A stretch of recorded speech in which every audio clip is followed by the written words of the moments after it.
Heard a lot of misconceptions saying that the Defense Against the Dark Arts teachers always die, when in reality, they're just cursed to not last more than a year in the position. So while there has been some that have died, there have been others that also just kind of suffered an ill fate and then actually survived it, though.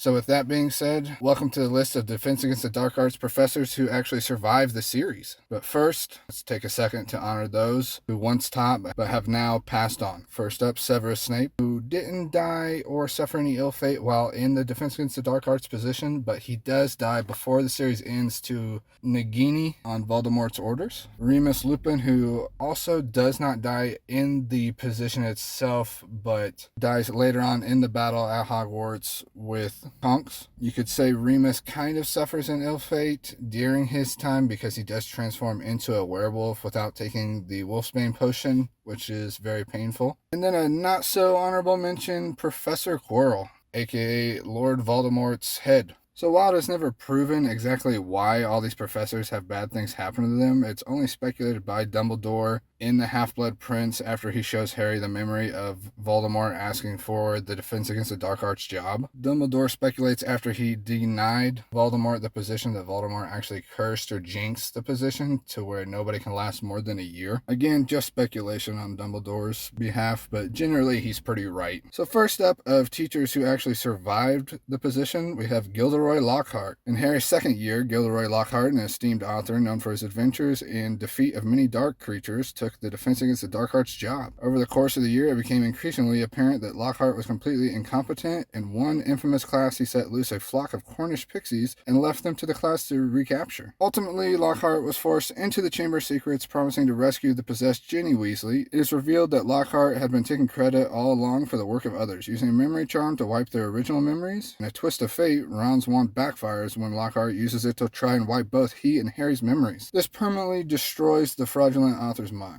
Gilderoy later becomes a permanent resident of St. Mungo's Hospital for Magical Melodies and Injuries after the second book, which is for permanent spell damage and has housed such people as Neville Longbottom's parents. While in the hospital, though, on a positive note, he actually wrote his final book, which is titled Who Am I? Next we have Alistair Moody or Barty Crouch Jr. We're going to focus more on the Barty Crouch Jr. portion than the actual Moody himself, since it was all a ruse. In Harry's fourth year at Hogwarts, Alistair Mad-Eye Moody was to take the position of Defense Against the Dark Arts teacher. Moody exposed the students to some of the darkest magic in the wizarding world, including the 3 unforgivable curses. At the end of the year, it is revealed that Moody is in fact Bartemius Crouch Jr., a Death Eater working at Voldemort's orders, who had disguised himself as Moody using a Polyjuice potion. After his capture, Crouch is given the Dementor's Kiss, sucking out his soul. The Dementor's Kiss may be a fate worse than death, but he is still technically alive after the kiss. Next up is Dolores Umbridge. In Harry's 5th year, a Minister of Magic employee, Dolores Umbridge, was Defense Against the Dark Arts professor. Umbridge had a strong opposition to teaching the students practical magic and instead taught a strict ministry-approved theatrical course. This led Harry, Ron, and Hermione to form Dumbledore's Army, a secret society for students to learn to defend themselves against dark magic.